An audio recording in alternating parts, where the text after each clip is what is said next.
And I'm going to hit continue because I want to hear what the Cinnamon have to say. Is that the lead in for this episode? Is that how we're starting this show? I don't usually do the lead ins. Cinnamon. There it is. That's how we're coming in. It is the Cinnamon, episode 53, correct, Doug? Am I right? 53. Episode 53. I promise we're professionals. It is the usual host, myself and Douglas Davison. How are you doing today, sir? I'm doing great. How are you doing? I'm not too shabby, sir. Here, ready to talk some movies, and we brought ourselves a guest along with us. We have we did. Mike Reyes. Exciting. How are you doing today, Mike? I'm doing well after that introduction. How are you guys? we are up to our usual silliness. So thank you so much for joining us. Yes. We understand that you escaped from a family event. I don't know if we were the excuse for you to come home or if we were the reason you had to leave early. Either way, thank you for being here. Well, thank you for having me. I mean, it was kind of an impromptu thing anyway. And as much as we really did want to hang out, we probably would have left a little early just because it's, Sunday night anyway. But it's still a very, very good occasion to be speaking with you gentlemen and to be on the show. Well, it's kind of you to say that. Lovely. This is the first time you've joined us. First time that you've joined us for this. For those of you that are listening that are not familiar with Mike Reyes, first of all, where the F have you been? He is... Don't choke, please. Mike comes on and then he drowns at his desk. That would be terrible.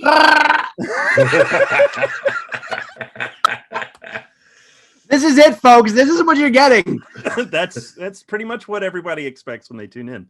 But he is, if I've got this correct, you are the senior movie contributor for Cinema Blend. Yes. You are their James Bond expert. I've got a question for you about that because you went to an event recently. Oh, apparently you're a big fan of Guillermo del Toro.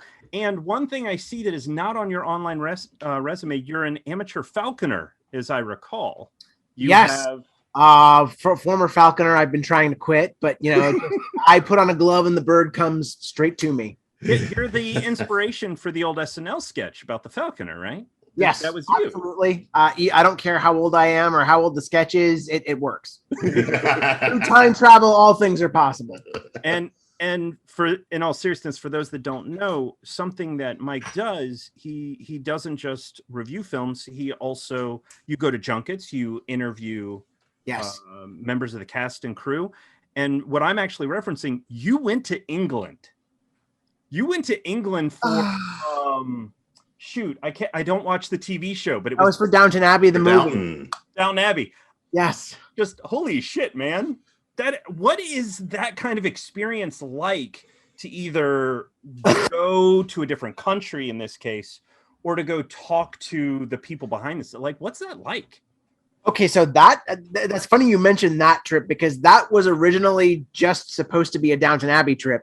It turned into a trip for 3 different movies because I had originally gotten the invite for Downton Abbey on home video. And they're like, okay, we're going to, have interviews with some of the cast. And we're going to do this whole excursion where we go to the 4 Seasons in Hampshire in like the countryside. And they had everything from duck herding to clay pigeon shooting to... Wait. Duck herd? Yes. Okay. I wasn't sure if you were herding ducks, as in like... Yes, exactly. Punching a duck. It was so fun, like just herding them around like sheepdogs. And it was great. So that was the original thing. Like it was supposed to be, okay, I go in on a weekend or like supposed to fly in on a Sunday, be there until like Tuesday or Wednesday and do the Downton junket. Then we got an invite to 1917, which was also Universal. So because Downton is Focus, Universal is Universal for 1917, but they're both the same parent company. They're both Comcast. So it's like, okay, fine. You fly in on Thursday, you do 1917 on Friday, Saturday you have a day free, Sunday you transfer to the Downton Hotel. It's like, okay, that's fine by me. Okay. Like at the end, all told, I was in England for like a week. Nice. Then we get another invite. We're going to be filming we're doing a set visit for Death on the Nile. Do you have someone that's in town? And then it just turned into one after the other. It was a blur. It was a beautiful blur. But even just Downton alone was beautiful because I'd always kind of liked that sort of thing, but I hadn't really experienced all of Downton Abbey before the movie. Mhm. And that was like, that's spanning back to, that predates the home video tour. That was actually, I did the theatrical press tour, which was so fragmented because they had so much of the cast available that they had to split them into different locales. So I got the director, and then other people got this person, other people got that person. It's like, okay, they really didn't know how big the movie was going to be. So I watched all 6 seasons before the theatrical junket and loved it even more. And then the movie became Focus Features' biggest hit. So they're like, okay, we're doing home video, and then we got the M for that. It's like, yeah, sure. Like, I'd actually missed the company Christmas party because it was at that time. It's like, okay, I could do that. I wanted to see everybody at the Christmas party, but at the same time, it's like, if there was a reason to not go, this would be it. There's gonna be other Christmases. Yeah, because this was Christmas 2019. I'm like, there's gonna be Christmas 2020. Yeah, come on. But anyway, no, Christmas 2020. No, I remember being home. Yeah, definitely home for that. I worked. To actually answer your question, it's a beautiful experience. I hope for every journalist to at least get a couple experiences like that, because it is interesting to be in another country with fellow journalists and bonding over your profession and the project that you're getting to work on. There was a wonderful publicist that sadly is no longer with us. Jacqueline was her name. And she was it was her firm that was running the trip. And she was just amazing. She was so attentive. She made sure that myself and another journalist who were there for 1917 had an extra night in the hotel for Downton, the first hotel for that. She made sure that I got a Blu-ray signed by the cast that were there. Wow. And she was just an absolute professional, and I miss her. I'm sorry for your loss. I only met her for that trip, and it was like, in that trip, it felt like I had made like this big friend. And that's another wonderful thing about this job, is if you can go to a junket and leave with friends that you still keep in touch with and see on the circuit. That's wonderful.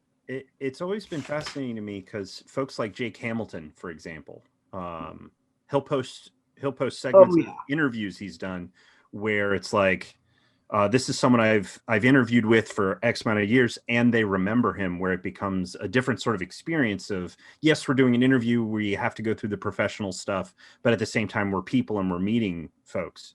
So it's wonderful to hear about that experience for you.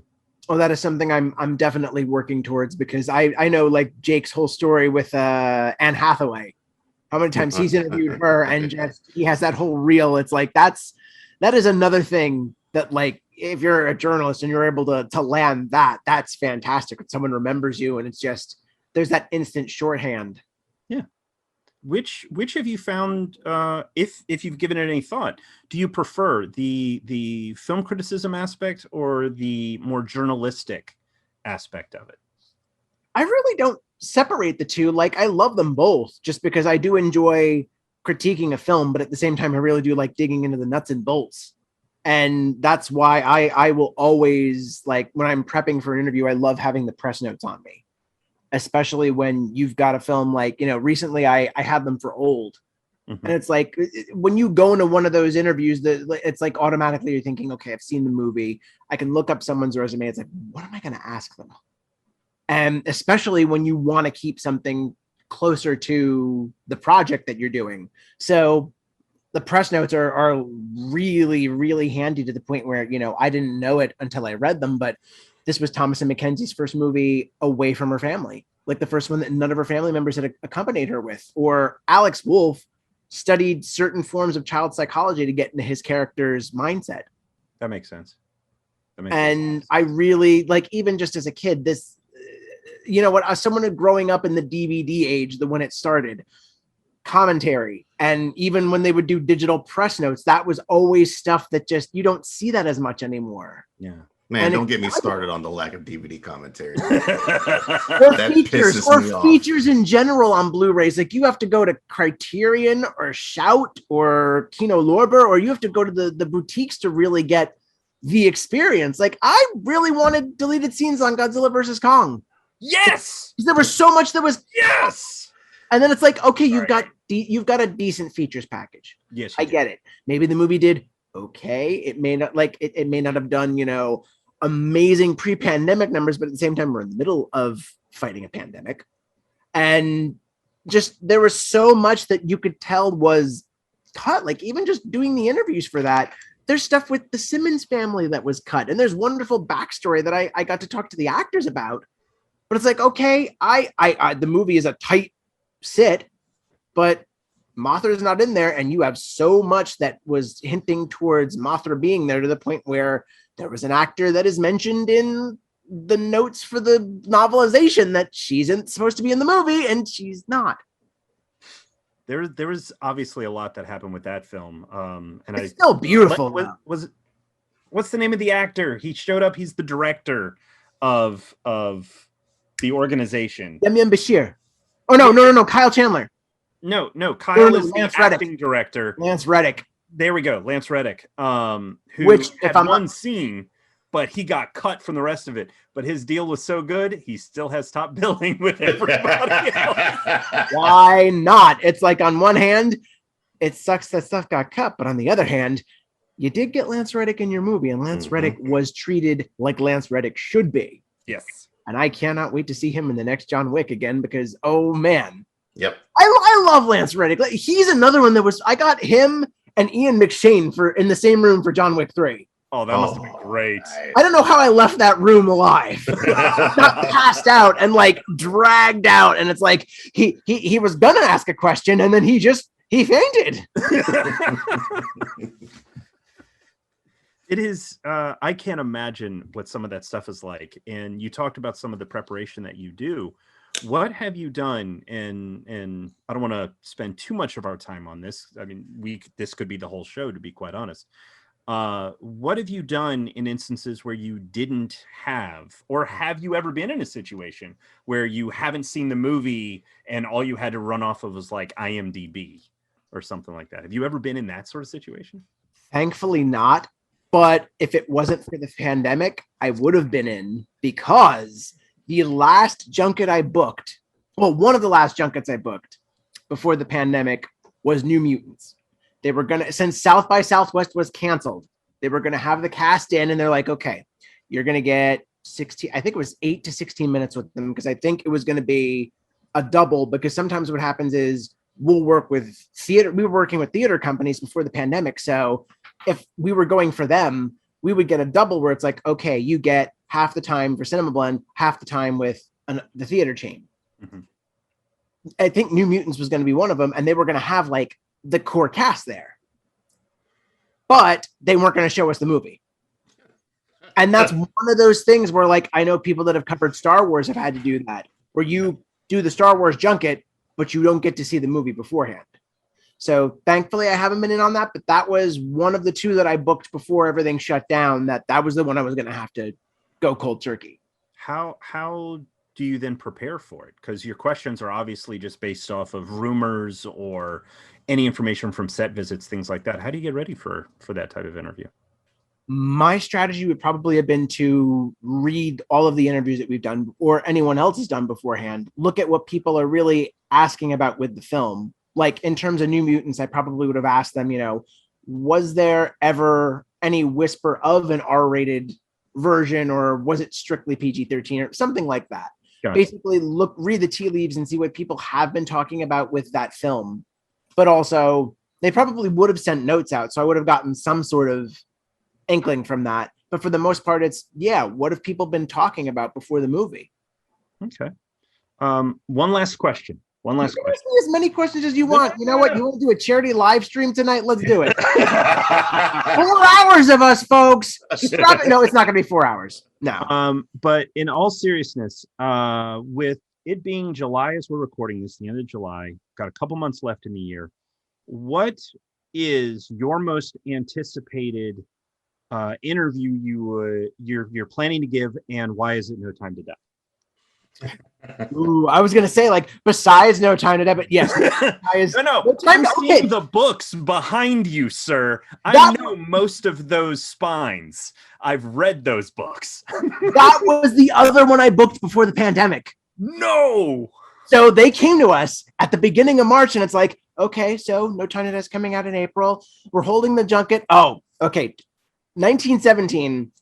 The hotel they booked us at to sleep, the sleeping hotel, as they call it, was the Four Horse Guards. Okay. That was the original MI6. Ah. The hotel that they were having us for press was the Corinthia, which is literally the best experience from sleeping hotel to junket hotel. You walk across the street and it's right there. Nice. And that I talked to Sam Mendes for that. So that like all of that coalescing and reading about it on that trip, it's like, this feels like a sign that No Time to Die is going to be here, or at least something like that. And it was exactly that. That was going to be the sleeping hotel. That was going to be the press hotel. Like beginning of March, they're like, my editor, Sean O'Connell, sends me an email and he's like, do you want it? It's like, yes. And then literally it was like maybe a week or two later, they announced that they were pushing the movie. So I emailed them. I was like, so you're pushing the movie. I do understand that things are in a tenuous situation right now. Are you pushing the press tour? And they're like, well, we'll get back to you. And obviously they did. And obviously I had no problem with that because I'm not going to sit there saying, oh, it's a pandemic, but I want to go to England. It's like, well, in the back of my mind, I was like, I do want to go to England, but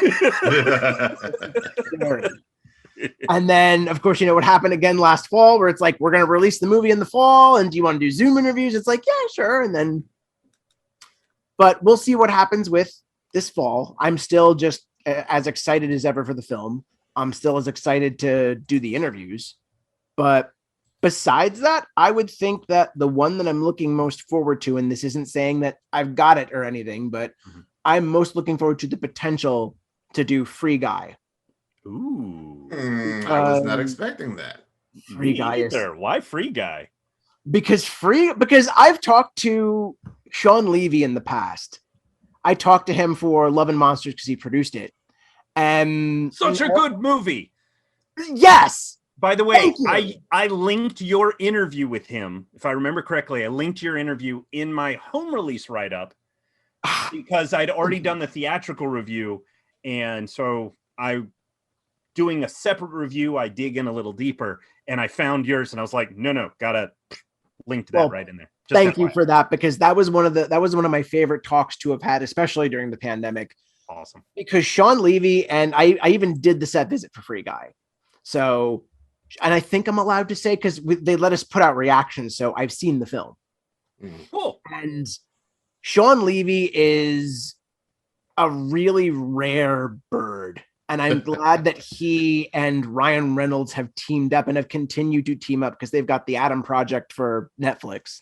Okay. And there was this whole talk about humanistic blockbusters, because one of the big subjects we talked about in terms of Love and Monsters was the Mavis scene in the middle, where Dylan O'Brien finds the Mavis unit at the hotel. I sing Stand By Me to my 8-month-old. Oh, all the time. Oh, I love that scene. It fucking breaks my heart. And it was just the fact that this movie, which I'm really sad it didn't go to theaters and wasn't, I think it was supposed to be 3D even. And it's like, I would have watched that in 3D. And just the fact that there is still a space for humanistic blockbusters where the whole aim of it wasn't, you go into a different version of that movie. It's hacking and slashing through monsters. The goal is to get the girl, and that happens, and all the prefab bullshit that it works in the right hands. Don't get me wrong, but Love and Monsters wanted to go for something different, and it did it the right way. And that was the one big scene that landed it for me. And talking to Sean Levy about that, it was a mix between that moment and then he was teasing me about some of the stuff he had planned for Free Guy. And at one point he's like, I'm not going to tell you about it. Now, fuck it. I'm going to tease you. I can't tell you, but just this. And it's like, oh man. And the movie is a lot of fun. But yeah, just, when Sean Levy and Ryan Reynolds are one of those pairs, and then the whole team that they've got for that movie. I mean, you've got Jodie Comer and Lil Rel Howery and Joe Keery and just Taika Waititi. Like there's been this campaign of marketing that this movie's been pushed back so much. They've only folded it further into the campaign, and it's just been hysterical. And like the way that they're playing that, it's like, you understand marketing, you understand the fans, and also Ryan Reynolds. I'm in awe of Ryan Reynolds as a performer, but also just as a marketing mind, because everything he's done with Maximum Effort is it's not just selling you something. He has that wit that he always brings. That just coming from anyone else while watching Hitman's Wife's Bodyguard and seeing Aviation Gin is like this entire setup in the club. I was just like, of course. Where's Mint Mobile? Come on. Yeah. And then there's a small Easter egg in a Free Guy where I think it's labeled as like obligatory alcohol product placement or something, but it's in there too. Of course it is. And just it's when someone understands, okay, I've got a business, I can do promotion, but I don't necessarily have to be crass about it, because people expect this sort of thing. It's like the Walmart gag and Looney Tunes Back in Action, where it's like, people expect this sort of thing. And it's like, okay, you got your product placement. You didn't tell us how we have to, though. Yeah. Very nice. Well, forgive me. I forgot to start my timer, so I have no idea where we are on time. 50 hours. We're on interstellar rules here. This maneuvers here is going to take us about 50 years.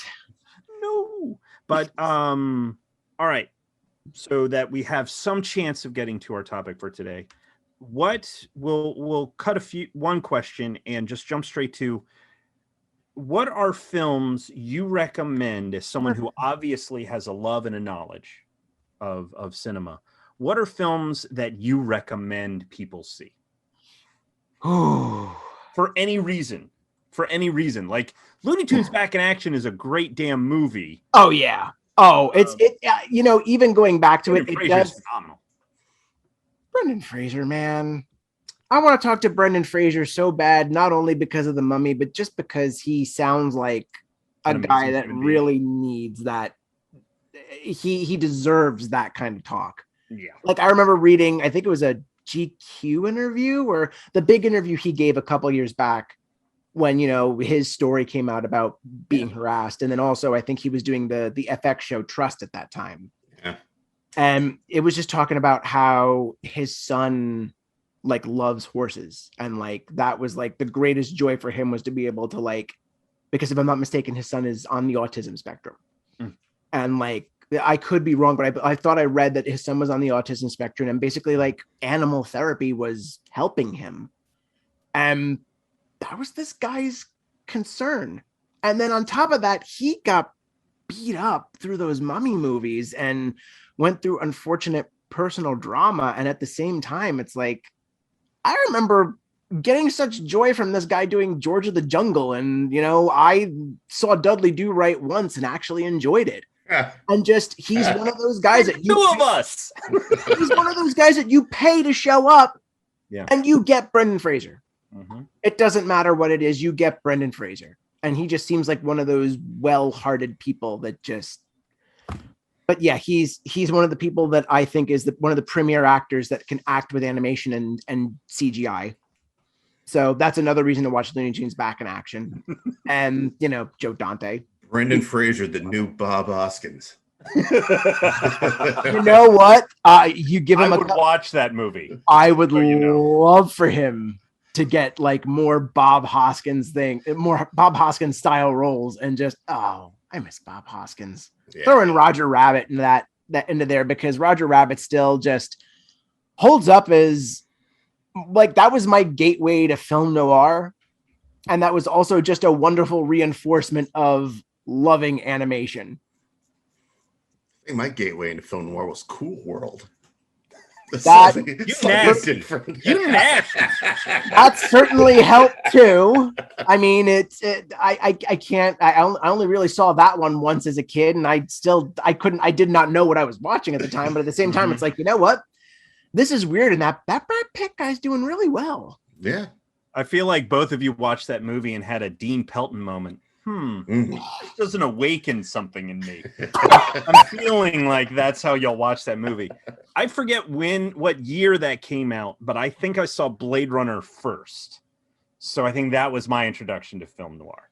But Blade Runner, I have two older brothers, for those of you that don't know. Blade Runner was actually a film that was being used in an English class, I think, that my eldest brother was taking. So he watched it a bunch for class. So I watched it with him. And that's I've also seen Cool World. So anything you guys endure for that. Oh yeah, bring it on. Own that bad boy. Yeah, Gabriel Byrne's in that. Come on, it's fine. I would revisit that one because I'd like to see it like with the adult mindset and like actually piecing it together. Yeah. It's okay. You're nasty. It's all right. It's fine. Welcome to You Nasty, the podcast where we really question our childhood tastes and how they made us into the freaks that we are today. But what other recommendations would you throw out to the people there, Mike? What's at the top of your list comes to your mind? This is one that I just recently got to watch. It's probably just I'm late to the party, beating the horse, but Bo Burnham's Inside. Ooh. Is something that I just got to experience, and I'm still piecing together what he's done with that because of the fact that it is musical comedy, and you go on like TikTok or any other social media like platform that does quick bite entertainment like that. His songs are like a new shorthand and stuff that gets stuck in your head. Like there's a really catchy a song about Jeffrey Bezos that's really quick, but you watch the whole thing in its context. He's laying out the fault in our society right now. There's a whole song called White Woman's Instagram where it goes through all these little things that you see on like these Instagrams, and he's posing. He gets these poses very accurate with like the flannel and like the little pumpkin candle. But then there's a song about the internet that starts out funny, and then just the way that he breaks down the internet and how people consume it and interact with it is so sinister. Did you watch it in theaters? Because it did a one night, and now it's doing a week. It's up to a week now? It is now up to a week. I'm gonna look for it now because I looked for it when it was a one night, and there was like a theater in Philly that was doing it, and it's like I don't have the time to drive out to Philly and do that. And then they expanded it to the weekend. I looked, and it was still very limited. It's like, you know what? I need to watch this because it has become a cultural touchstone right now that I didn't want to be out of the loop. So I watched it last night with my wife, and I would gladly go see it again in a theater, but I might be more prone to an emotional reaction because of being in that setting. And because there are parts of this where it's like, I didn't know whether to laugh or to be afraid for Bo Burnham. And I want to give him a hug. Yeah. Because of what he dug into and the story about him not doing stand-up and planning to go back just as the pandemic hit. Yeah, that was, I've actually pulled up the album. I just bought it the other day. I'm going to have to buy a copy of that. And also I wish it was on CD. Sorry, go ahead. I want it on vinyl. You want to go hipster Olympics? The hipster Olympics? Let's go. I don't get to listen to vinyl anymore. It's hooked up to our stereo downstairs where our kids play. So yeah. But it's a Netflix release, and they released a lot of music, whether it was primarily scores on vinyl. They did it for Over the Moon. They did it for Da 5 Bloods. They did it for a few others. I wouldn't be surprised given the cultural response. The timing of Inside is just brutal. And I would even tie in with that. Watch 8th Grade, because 8th Grade is another one where he tackles the same subject of young people interacting with the internet. And, you have LCK Fisher's character that's basically trying to be a vlogger. And it's just been interesting watching Bo Burnham go back to the medium that helped make him. And you even see it in Inside, where he's watching like old clips of himself, and it's almost like he's torching the house. Yeah. Because he's really asking questions about, okay, you've got some of the lyrics, like, you say the ocean's rising, like, I give a shit. You say the whole world's ending, honey, it already, like, just all of this stuff where it's like, it's catchy music that is being used for memes, and the memes are funny, but at the same time you watch it in the context and it's like, oh my fucking God. Daryl, if your house is on fire, don't panic. Call me up. I'll tell you a joke. Exactly. If men show up in white hoods, don't panic. Just call me up. I'll tell you a joke. And it's like the first time he does that, it's like scathing, funny, brilliant. And then he just ties everything in towards the end between that and the inside melody, where he's just out of nowhere sitting there naked under a spotlight, and that sinister voice comes on. Yeah. It's just everything pivots on a dime and on tone. And I mean, when it comes to cinema this year, I have not heard an original song so far that has stuck with me like the music from this. So Daryl, have you seen Inside yet? Nope. Lube yourself up properly, but not to the point where suicidal ideation would pop in. It is a fun watch, but one which I burst into tears watching and was grateful my 7-month-old was sleeping on me at the time. He is no longer 7 months. So that is a collection. Roger Rabbit, Looney Tunes Back in Action, Bo Burnham Inside, 8th grade. You're a happy dude, Mike. These are some mood swings we got going on. I mean, I still love happy cinema, and it's best. I mean, I love Speed Racer.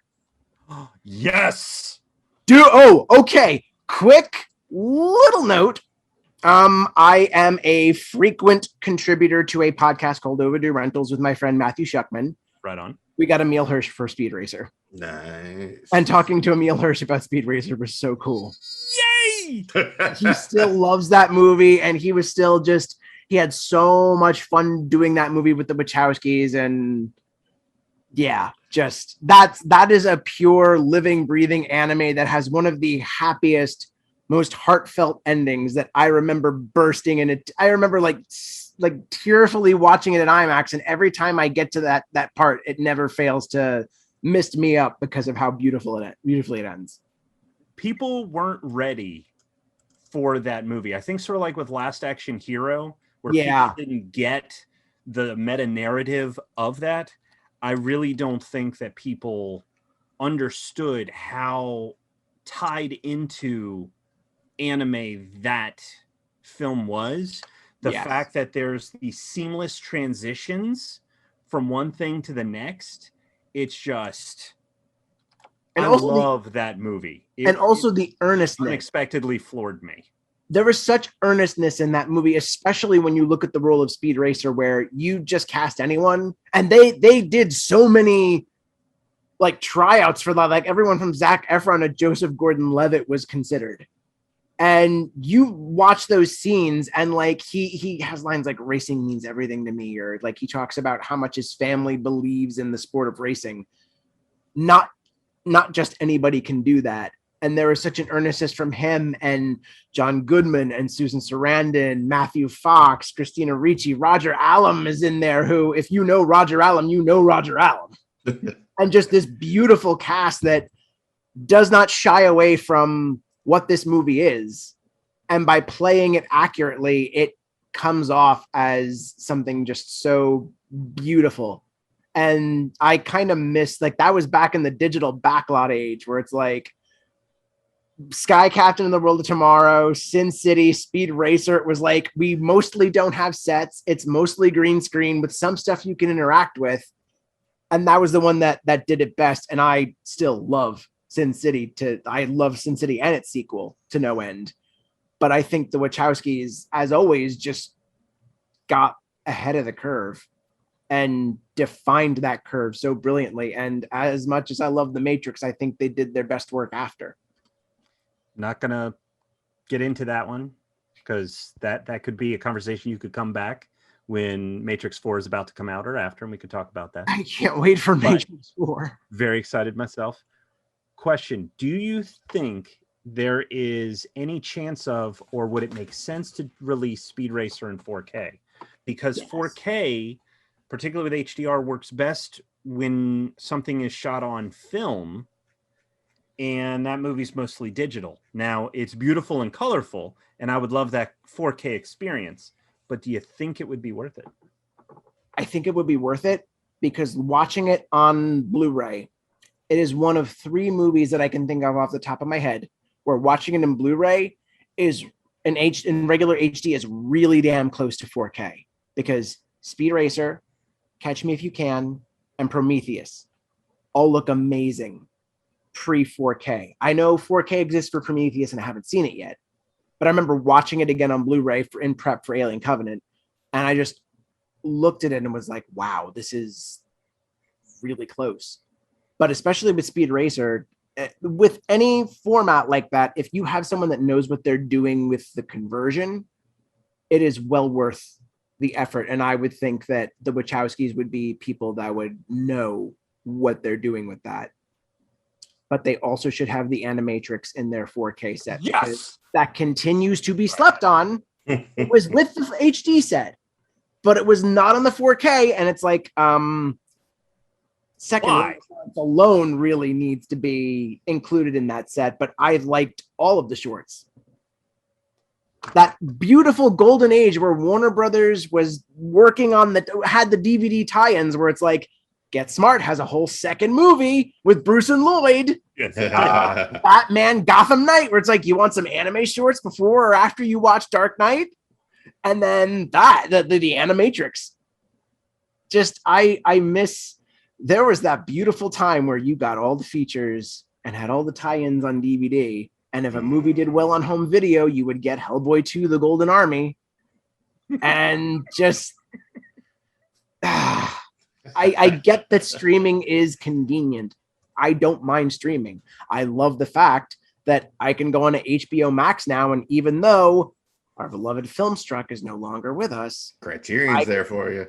Criterion is still there for part of the library, and HBO Max is there for the other.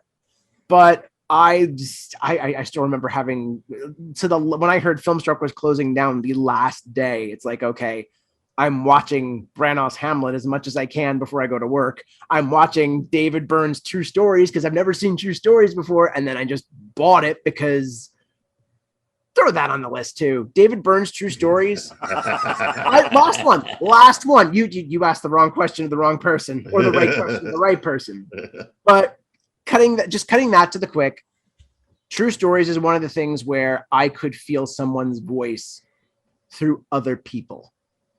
There is a scene where there's like a group of children, like and for someone who's not inducted into this, True Stories is basically just a whole bunch of stories in a small Texas town in the Silicon Prairie. You got a really beautiful early John Goodman performance where he gets to sing and just be this cuddly teddy bear of a man who wants to get married. And like Susie Kurtz is one of his potential mates. And there's this scene where these kids are singing like in a field while they're playing. And I felt David Byrne's voice through that. And he's directing the movie, of course. And, you had Beth, I think it was Beth Henley and Stephen Tobolowsky wrote the movie for him. And it was just basically based off of random, I could be wrong and your Twitter will blow up and I'll be, there'll be an even bigger fight than whether Old is a good movie or not. Cause I've had that on my Twitter this past weekend, but it's this movie that is so atypical. And like, he's this traveling narrator who has these little like folksy wisdom moments. And it's just, you feel him throughout this film and it's just a gift. But yeah, Speed Racer should definitely be on 4K. I'm excited for Criterion to possibly be going to 4K because True Stories is a Criterion and Citizen Kane might be their first 4K. Yep. At least that's what word on the street is saying. We'll see. But yeah. Wow. Right on. Sheer curiosity, Daryl, where are we on time? You don't want to know. Well, in all seriousness, sorry. No, you have nothing to apologize for. If we don't have time to really get into the topic, we can always shutter that and just keep chatting. We've done it before. Since I didn't keep track, seriously, how much time do we have roughly in a normal episode? We'd be wrapping up our 3 and going into our challenges at this point. So we got about 5-10 minutes. Yeah. Okay, that's cool. Well then, let me ask you a question, because we didn't get into this, Mike. Apparently, we're not going to get into our topics. We're gonna just keep chatting until the end of the episode. At which point, as a little tease for our regular listeners, Mike will be joining us for a pinch. So you have to be a Patreon. You have to be a Patreon subscriber to listen to it. And as part of that tease, we're going to be talking about the Space Jam movies. Because people want to pay for more of me. Thank you. Thank you very much, Cinnamon. Awesome. So here's my question then. Since we've teased that out, my question for you then, how did you get into this? Like, what was the moment for you where you went, I love movies? And what was the moment for you where you went, I want to turn this into a career as a writer, as a communicator, interviewer, what have you? What started it for you? The love of movies is something that I apparently have always had since I was a child, and something that my parents definitely encouraged. Like, we always had a very good VHS selection.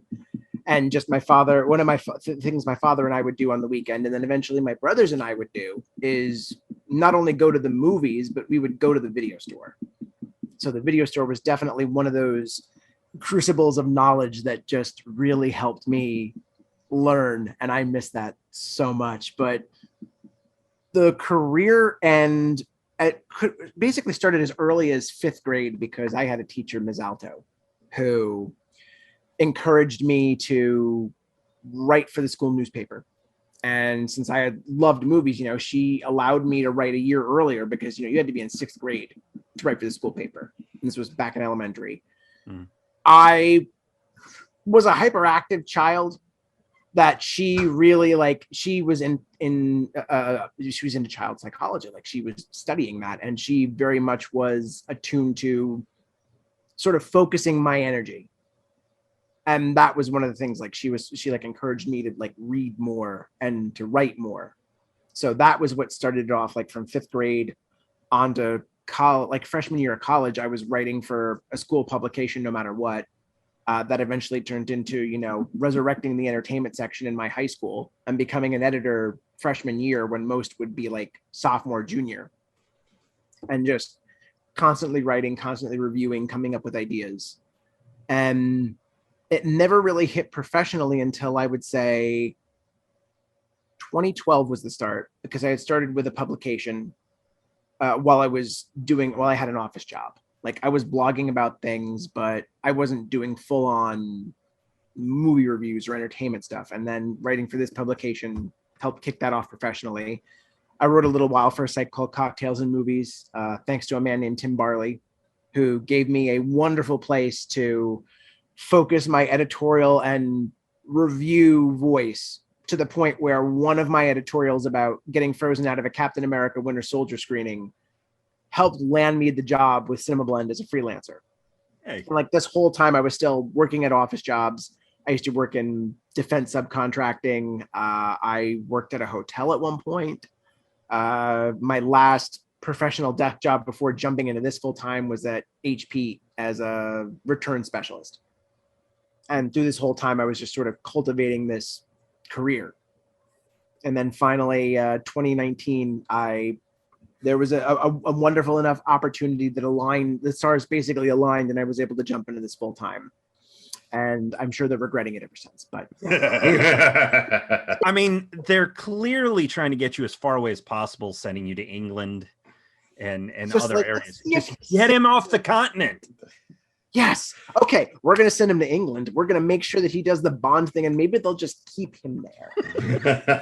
Because the one, I've said you've worked in defense, you've worked in hotels. They're sending you to MI6 in a hotel. There you go. Clearly. They're Come on, playing man. to your That's- strong suits, man. Clearly, to the point where I know I've sort of said it offhandedly, but it would be a serious moral quandary if I ever got the opportunity. It's like, look, one of the only ways I'd probably leave this job is if Eon Productions just called up and was like, we want you to be a historian or a publicity person or something there, because that's the seed of the franchise from day one. So then have to ask, because Daryl himself is a big Bond fan, quite a big fan of the films. Fantastic. So who is your favorite Bond, and what is your favorite Bond story, whether book or movie? So I'm starting to branch into the books more because I read Casino Royale. I read it for the first time ever when I studied abroad in England back in 2004. Like, I graduated from high school. They literally had like the pop art collection that I've been slowly filling out. I'm only missing 3 now. I bought this back in 2002. That's the copy I had. Yes. Like, I got a Barnes & Noble gift card from someone for my high school graduation, and the 2 books that I bought were Casino Royale and The Godfather. Oh, a little Puzo action. Very nice. Yeah. Because it's like, okay, these are these mythic things that I've lived with, knowing about the legacies of, and I had seen the films. It's like, okay, I want to know the literary end. So I had this book on my shelf for a couple of years, and then when I went to study in England, I was like, okay, I'm going to bring this with me and finally read it. And there was just such a difference, and not a stark difference, but depending on which Bond you're following. But there was just such a difference between Fleming's Bond and All the film actors. Bond. Oh yeah. Yeah. And, Casino Royale is definitely the first book that I read, but thanks to other opportunities, like I was recently on the James Bond Complex, a podcast that's run out of Canada. Mm-hmm. And they're doing this whole series right now called Fleming Second Edition. And they had me on for Moonraker. And that is another one where it's way different from what came in the films. Oh, so that book must actually be good then.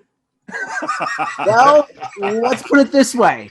Moonraker, the movie, is about a genocidal madman who's basically a reskinned Blofeld. Yep. Versus Moonraker, the book, being about a Nazi that wants to nuke London. Ooh. Yeah. Those two don't match up at all. No. But at the same time, it's like, I as much as I value other films less than others, I will not say that any actor was bad as James Bond, just because the cinematic Bond is something where they very much map it to today. They map it to the taste. They map it to the market. That's how it's survived for almost 60 years. So it's contemporary. Yeah. And I could name favorites from each of the Bonds because they're, everyone has their moment. I'll cut straight to Roger Moore. For Your Eyes Only is his best one. Because they're, in my opinion, because he's allowed to flex more dramatic muscle while also still being funny and silly. But I understand that some people love that for him. And that's why some are more, Spy Who Loved Me is one that a lot of people love. I'm not a huge fan of it. Oh, no. But at the same time, it's like, you know what? We're all here for Bond.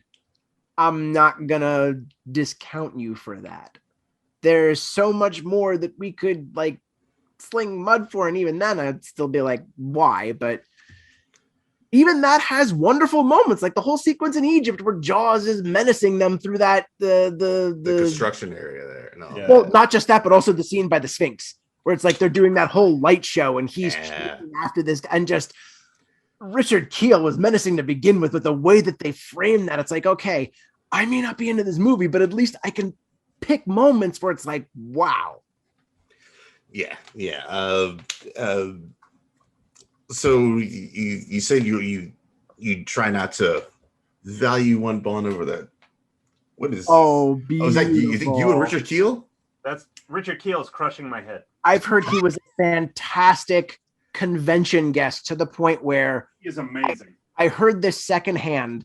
There was some sort of event that a friend of mine knew someone who went to it, and Richard Kiel was there. There was some sort of storm or something where the tent was like collapsing and he like helped this woman out. And she was like, you know what? To me, he is James Bond. Oh, right on. That's So pretty damn dope. good. He was so good to people and helped this woman out in like this small catastrophe.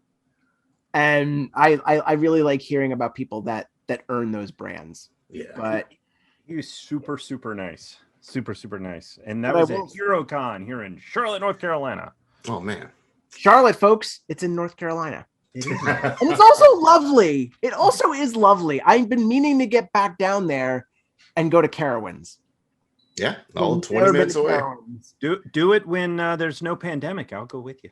It's when there's no pandemic, and I would love to go in the fall because I love theme parks that do Halloween. I just love Halloween. Yeah, Carowinds. At which point, you and Adam Frazier, Marissa, just go. Adam! Oh, seriously, knowing so many of you people online from the Charlotte community, it's like, when I go down there, I'm going to need to let people know because there's so many people I need to meet with. We'll find a collective restaurant and we'll reserve like a 30 top and we'll go have a meal. Like a scene out of Goodfellas. There you go. Done and done. We'll put you in the center. You can do big arms. The rest of us will figure out if we're going to do big arms for the Eddie Izzard fans. Anyway. But yeah, Honor Majesty's Secret Service doesn't get enough love. I think that is the beginning. Amen. The beginning. If you all right, that is the beginning of what would eventually be Ian Fleming's Bond coming to the screen, because Honor Majesty's Secret Service was the first Bond that allowed him to be more emotional, to have an actual romance.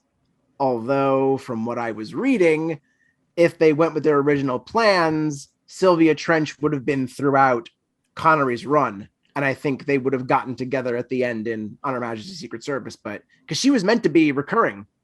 And she's in the first two. Mm-hmm. Eunice Gayson's in the first two as Sylvia Trench. And then for some reason they dropped it around Goldfinger.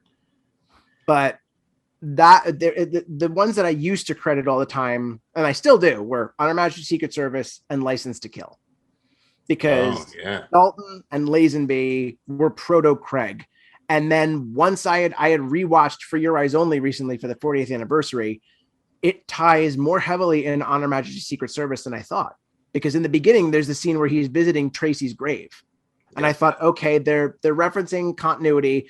And also they killed off Blofeld because they couldn't really use him because of Kevin McClory's lawsuit. Mm-hmm. And then watching it again, it really hammered home the fact that Melina is in that vengeance space that he was after Honor Majesty's Secret Service, and he's telling her all these things like the traditional proverb says, if you're going to kill someone for revenge, best dig 2 graves. And this whole running thread where he's seeing someone else kind of starting down that path. And that's a strange doubleheader I never would have thought of. And then you throw License to Kill at the end, because there's the scene where Felix is getting married and his wife throws him the garter. And then he's just like, oh no, I'm done with that. Thank you. And then Felix tells him like he was married once. And just this whole, I never realized that there was this whole trilogy of Bond's sort of emotional arc because of his wife's death. I think they bring that back up again in Tomorrow Never Dies, if I remember right. That's the whole reason why he left Terry Hatcher's character, Paris, because he was still hung up. He was still hurting. Mm-hmm. Yeah. That's definitely another one that you throw in there, because it there was just all of these actors got to really, unfortunately, Connery never really got to touch upon that because he left before it happened. But you have all these actors that after him that got to work on that story to the point where when they start everything up again with Daniel Craig, they built that in right at the beginning, and we're coming to the end of that age of continuity. Whether it was kind of lucky because Quantum of Solace apparently wasn't supposed to be as tied into Casino Royale as it was, but thanks to the writer's strike, that was the bedrock that they had that they could work with. I thought it was a great idea. Oh, I think it's a fantastic idea too. I have really liked the new age of continuity. I don't know if they're going to continue with it after No Time to Die, because the recent the recent things that the Michael G. Wilson and Barbara Broccoli have said, it's like, well, it was like a five installment like mini series in the series, and I'm okay with Cool with that. I'm cool with that too. That as long as this ties it up like they want, I'm fine with, if they use this as the bedrock to just sort of continue with the character, and it doesn't necessarily, it can go back to the one-offs, but this is just the anchor that they're building from.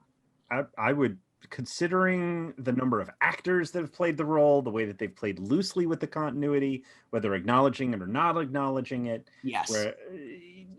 It's James Bond. Like, at some point, you just sort of go, okay, these are the movies. So yeah, I'm fine. It's just like you can't really call any of them straight adaptations of the books. And on top of that, just the way that it's changed with the eras, it's like, it's a series. You don't have to get hung up on linking it all together. And I'm fine with that. It's enjoyable. Has it been a great run when they did link them up? Yeah. But I'm not going to expect them to keep doing that through different actors, especially if we get an actor of color or an actor of other ethnicity playing a James Bond, because that is an exciting prospect.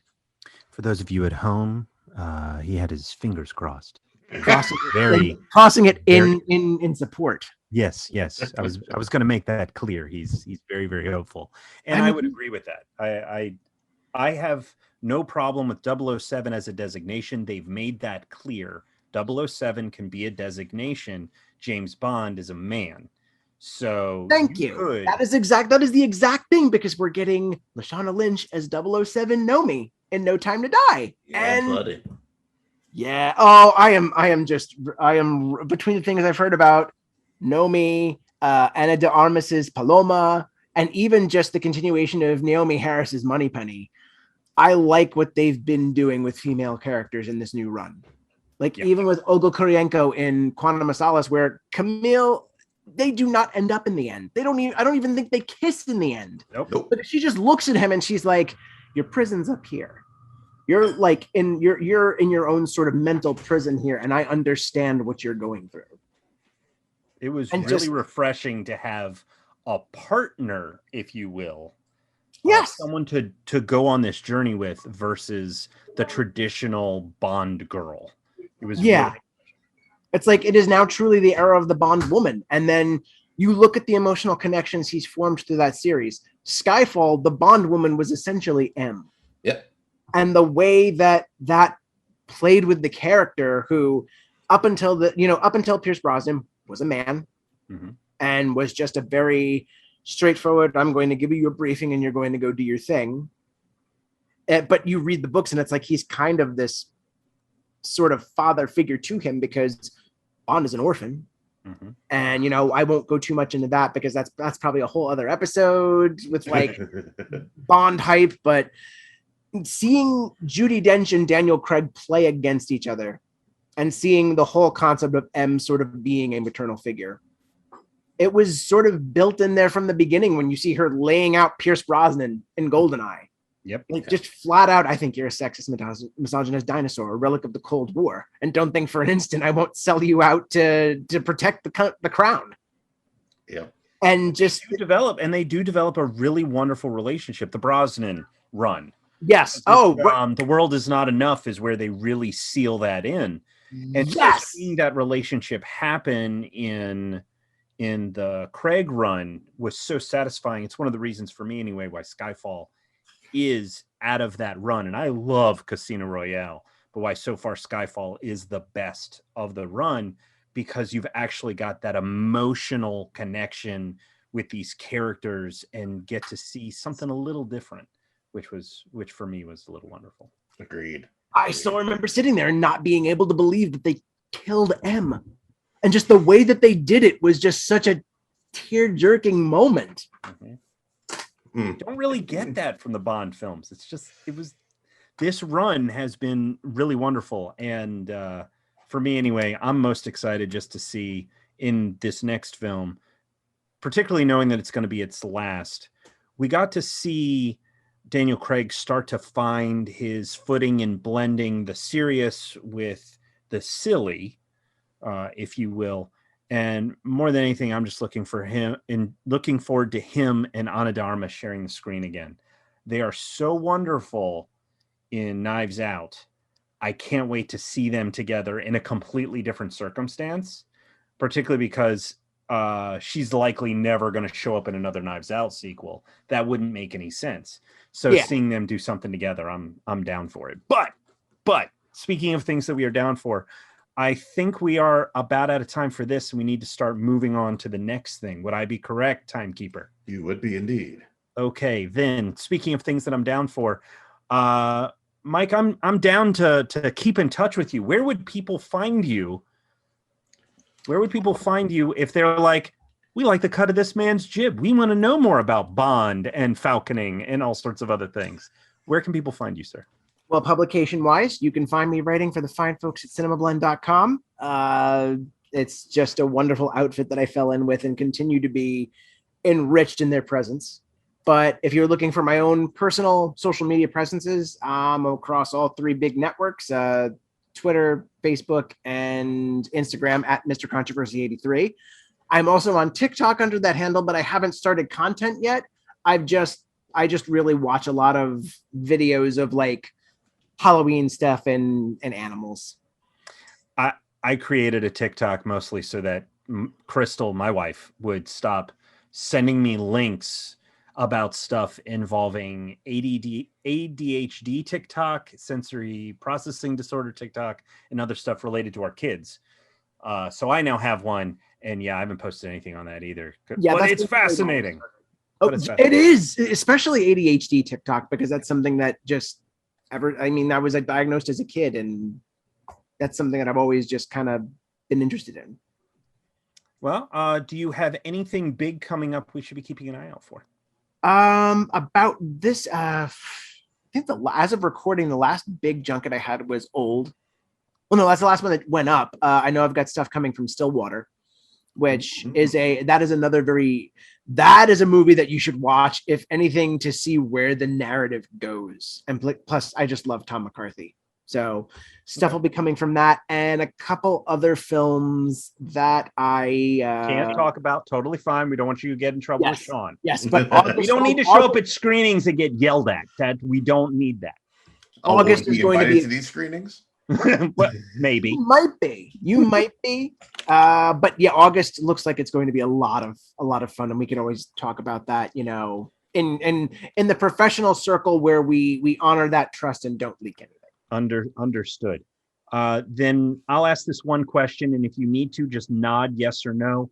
Can you describe to us John Cena's penis? Do you know what I'm referencing? I wish you would have asked. No, I know what you're referencing, but I kind of wish you would have asked me this sooner, because I have talked to him playing the fire. And all I will say is not about the man's manhood, because I wasn't looking at the time. Now that he's mentioned the whole thing, it's like everyone's going to look a little closer. But the man is definitely a mountain. And I sat in a room with him and Keegan-Michael Key next to each other. All right. And you look at him and he's like, nice fit suit. And it's like, oh, wow, you are really big. For those of you that don't know, there was a press junket, and some of it was shared online. Certainly some discussions were, and in this big press virtual junket, there was extended discussion about big extended press. And it's because of this. Crystal probably won't listen to this for a couple of years when the kids finally give her some time to actually listen to podcasts again. So for all of you listening, I will try and go track down the photo of when Crystal met John Cena when we were both working in radio. I like to give her, she's just standing next to him normally, but there's something with the way that she's standing. It almost looks like she's pressed against him. And it's like, back off, sweetie. Back. Just chill. But anyway. Why are you leaning against that wall so intently? Yeah, I know. Is there somebody there? I don't see anyone there. Wow. What about you, Daryl? You got anything exciting coming up people should be looking for? Absolutely not. You're on this show, so yes. Yes. Oh, I guess. Well, at this point they're at the end of the show, so. Oh, true. But you have checked out what I had coming up. But we do have our pinch of cinnamon coming up for all you wonderful patrons out there, and it's going to be with our own Mike Reyes here. So Stay tuned for that when it comes out. And y'all are going to want to check this out because apparently Mike and I are on opposite ends of the spectrum. So this is going to be fun. Oh, yes. Slam and or jam to that pinch, folks. All that and more on the pinch for this episode for 53 of the Cinnamon. On behalf of Mr. Mike Reyes and Douglas Davidson, it's me, your boy Seed, bidding you a farewell. Take it easy out there.